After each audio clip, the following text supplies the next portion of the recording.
दोस्तों, इस दुनिया में ना जाने कितने सारे भूतिया खेला, भूतिया खंडर मौजूद हैं, जिसकी कहानी बहुत सारे लोगों को पता है। एक ऐसा किला जो कि दुनिया का सबसे ज्यादा खौफनाक किला माना जाता है, जिसका नाम है भानगढ़ का किला। उसके बारे में सभी लोगों को पता है। एशिया का सबसे हॉन्टेड प्लेस कहा जाता है उसे। लेकिन बहुत सारे ऐसे किले भी हैं, बहुत सारी ऐसी जगहें भी हैं जो कि जरूरत से ज्यादा हॉन्टेड है और उनके पीछे की कहानी आप लोगों को नहीं पता। तो आज के इस वीडियो में आप सभी लोगों के सामने महाराष्ट्र के एक ऐसे भूतिया किला की जानकारी देने वाला हूं, जिसके बारे में शायद ही आप लोगों को पता होगा। तो इसके बारे में समझने से पहले हमें जानना होगा 4 लड़कों की कहानी, जो कि इस भूतिया किले के साथ जुड़ी हुई है। 4 लड़के, यानी कि अमित, राकेश, पवन और एक और उनका दोस्त था। ये चारों बचपन के दोस्त थे, साथ ही स्कूलिंग किए थे और कॉलेज भी एक साथ पढ़ रहे थे। चारों के ड्रीम्स अलग अलग थे। किसी का घर का बिजनेस था, किसी को पुलिस बनना था, किसी को कुछ करना था। ऐसे सबके अलग अलग ड्रीम थे। अब जब ये लोग कॉलेज में पढ़ रहे थे ना, तो जो राकेश था वो अमित से काफी ज्यादा जलता था, क्योंकि अमित दिखने में अच्छा खासा था। सभी लोग उसको ज्यादा भाव देते थे, ज्यादा लोग उससे बातचीत करना पसंद करते थे। तो मन ही मन राकेश उससे जलता था। लेकिन समय बीता, वो उम्र भी चली गई जिस उम्र में अपने दोस्तों से जला जाता है। ये लोग बड़े हो गए। इसके बाद सब अपनी अपनी तरह से सेटल हो गए। अमित जो है वो पुलिस बन गया, अच्छी खासी पोस्ट में ज्वाइन हो गया। राकेश जो है अपने गांव जाकर अपने पिताजी की कुर्सी संभाल लिया, माने कि वो गांव का सरपंच बन गया। और जो बाकी के 2 दोस्त थे वो भी अपना कुछ बिजनेस करने लगे। धीरे धीरे करके समय कट गया और काफी साल बीत गए। एक दिन राकेश जब अपनी जिंदगी में अच्छा खासा खुश था, उसके मन में ये बात आई कि यार काफी टाइम हो गया है, मैं अपने बाकी के तीनों दोस्तों से नहीं मिला हूं। हम लोग की ज्यादा बातचीत भी नहीं होती है, क्यों ना एक रीयूनियन किया जाए। मेरे गांव में जहां पर मेरा एक बड़ा सा घर मौजूद है, वहां पर मैं अपने तीनों दोस्तों को बुलाता हूं। तीनों मिलेंगे, पार्टी शार्टी करेंगे, एंजॉय करेंगे, थोड़ा पुरानी यादें ताजा होगी तो मजा आएगी। सभी लोगों को फोन लगाता है। सबसे पहले अमित को, पवन को और तीसरे दोस्त को भी फोन लगाया जाता है। और फिर सभी लोग हामी भर देते हैं मिलने के लिए। डिसाइड किए हुए टाइम पर सभी लोग राकेश के गांव के उस बड़े से घर में पहुंच जाते हैं। दिन भर बढ़िया पार्टी होती है, खेत वेत घूमते हैं, मस्ती करते हैं, एंजॉय करते हैं, पुरानी बातें करते हैं, पुरानी यादें ताजा होती है। और फिर अब आता है रात का वक्त। जैसे रात हुई, इस गांव में एक अजीब तरह का सन्नाटा फैल गया। दोस्तों को थोड़ी हैरानी हुई कि ऐसा कैसे हो सकता है यार, दिन में तो अच्छी चहल पहल थी, लेकिन रात में ऐसा क्यों हो गया। शायद ये लोग नहीं जानते थे कि इस गांव में छिपा हुआ है एक ऐसा राज जो कि सिर्फ इस गांव के लोगों के सीने में ही छिपा हुआ है, दफन है। ये लोग पार्टी कर ही रहे थे, अचानक से ना जाने क्यों रात के तकरीबन 10 बजे के आसपास अमित के घर से उसका वाइफ का फोन आता है। वो फोन उठाने के लिए घर के अंदर से ही बात करता है, लेकिन नेटवर्क नहीं था। नेटवर्क की तलाश में वो कमरे से बाहर निकलता है, घर से बाहर निकलता है और बात करता है। तकरीबन 10 मिनट बात करके वो फोन काटता है। पीछे पलट कर देखता है तो राकेश खड़ा हुआ था। राकेश जो कि ना जाने क्यों इससे अपना पहले का बदला लेना चाह रहा था, इसके मन में खोट था। राकेश अमित से कहता है कि भाई, तुझे तो बड़ा चैलेंज वैलेंज करना पसंद था ना, कॉलेज के टाइम में भी बड़ा डेयरिंग बाज बनता था। अमित भी खुश होकर कहता है कि वो जमाना कुछ और था दोस्त, उस समय मैं एक नॉर्मल स्टूडेंट था, अब मैं एक पुलिस वाला हूं। मैं उस जमाने से अब 10 गुना ज्यादा डेयरिंग बाज हूं। अगर तुझे आजमाना है तो दे दे कोई भी चैलेंज, देख लेना आज भी कितनी हिम्मत है। राकेश मन ही मन खुश होता है और अमित को कहता है कि हमारे ही गांव की सीमा से बस थोड़ी ही आगे, यानी यहां से तकरीबन 1.5 किलोमीटर की दूरी पर एक किला है, एक बहुत बड़ा किला। उस किले की सीमा के अंदर एक कुआं है, जिस कुएं से तुझे कुछ नहीं करना है, एक बाल्टी में पानी निकाल कर लेकर आ जाना है। बस करके दिखा दे, मान जाऊंगा कि तेरे अंदर आज भी वही हिम्मत है। अमित हंसता है, हंसते हुए आगे बढ़ता है और एक बकेट उठाता है और बोलता है कि किस डायरेक्शन में, इतना तो बता दे। उस डायरेक्शन में बढ़ जाता है। ना जाने कैसे ये सारी बातें राकेश की बहन सुन रही थी, अंदर वाले कमरे में खड़ी थी जहां पर आवाज जा रही थी। वो हड़बड़ाते हुए बाहर आती है, अपने भाई से कहती है कि भैया आपने ये क्या किया, क्यों आपने अमित भाई को ये सारी बातें बोली और इस जगह के बारे में बोली जो जगह सबसे ज्यादा हॉन्टेड जगह है। आपने क्यों उन्हें वहां पर जाने का चैलेंज दिया, जबकि आपको पता है वहां पर रात के समय कोई भी जाता है तो जिंदा वापस नहीं आता, उसकी मृत्यु निश्चित है। आखिर क्यों ऐसा कर रहा था राकेश? जो भी जेलसी थी, मान लो दोस्तों में कभी लड़ाई होती है, जो भी जेलसी होती है, इतने पर्सनल लेवल पे आखिर क्यों लेके जा रहा था वो?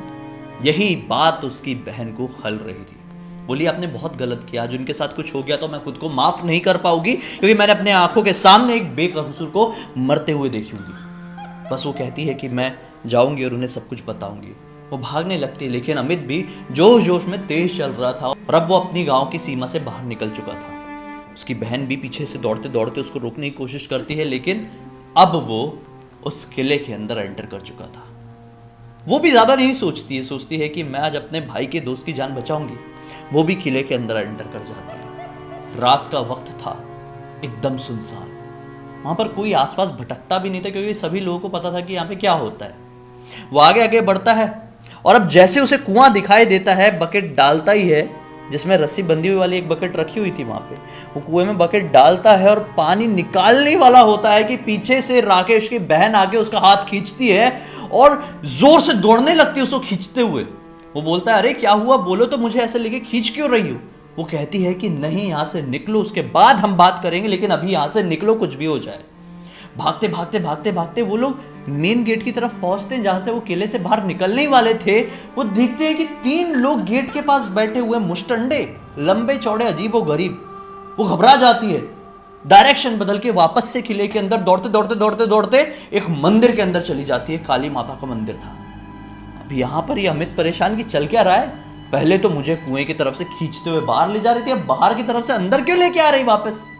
रुक, मैं देखता हूं भी जाके कौन बैठे हुए हैं। वो बोलती नहीं, ऐसे आप बाहर नहीं निकल सकते।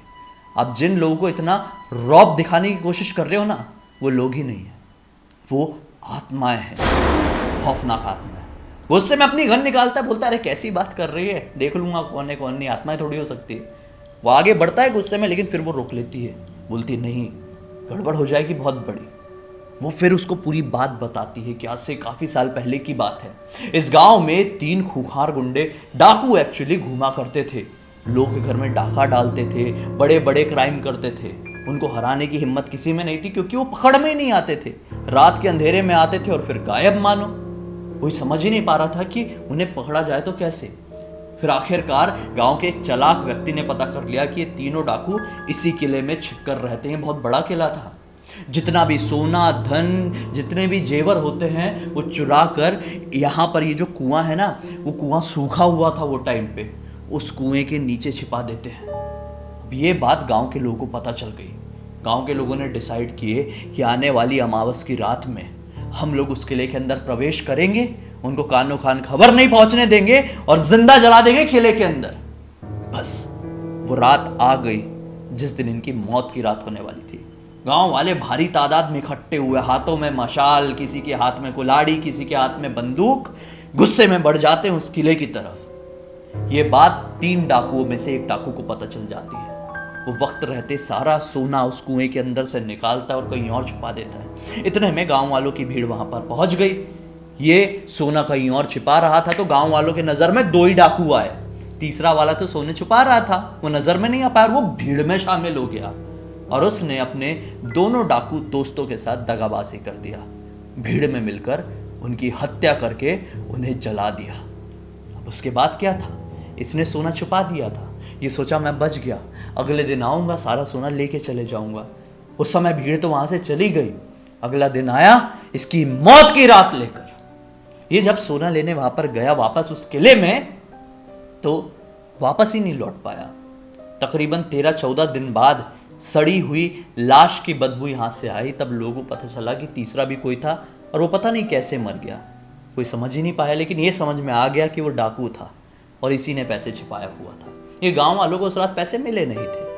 अब क्या होता है भाई, उसके बाद से जो कोई भी इंसान इस किले के आसपास भटकता था, वो लौटकर घर ही नहीं जा पाता था। पता नहीं कैसे उसे आसमान निकल जाता था या फिर जमीन गायब कर देती थी, कोई नहीं समझ पा रहा था।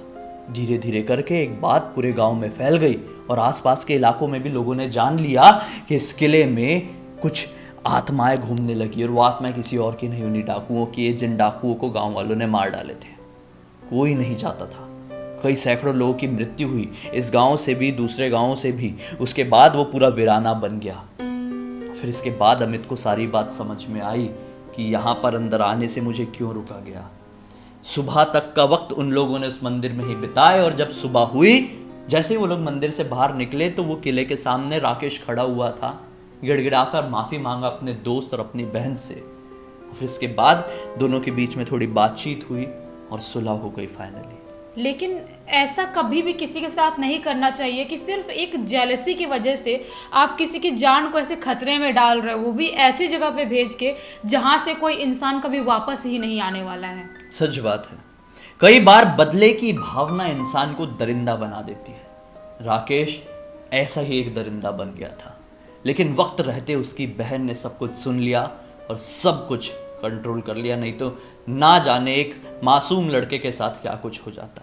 उम्मीद करते हैं कि आज की ये कहानी आप लोगों को अच्छी लगी होगी और समझ में भी आई होगी। अच्छी लगी है तो इस वीडियो को लाइक जरूर कर देना, चैनल को सब्सक्राइब करके बेल आइकन दबा के ऑल के ऑप्शन में क्लिक करना, इसी तरह के हैरान कर देने वाले खौफनाक वीडियोस आप लोगों के सामने रेगुलरली लेके आते रहते हैं। इन सबकी लिंक इस वीडियो के डिस्क्रिप्शन बॉक्स में क्लिक करके डायरेक्टली वहां पर पहुंच जाइएगा। और जिस तरह से ये कहानी हमें सरोजनी ने लिख भेजी है, आप लोग भी लिख भेज सकते हैं और हम पूरी दुनिया को अपने वीडियो के जरिए बता सकते हैं। चलिए कल फिर से मिलते हैं, तब तक के लिए बहुत बहुत धन्यवाद। आपका दिन शुभ हो।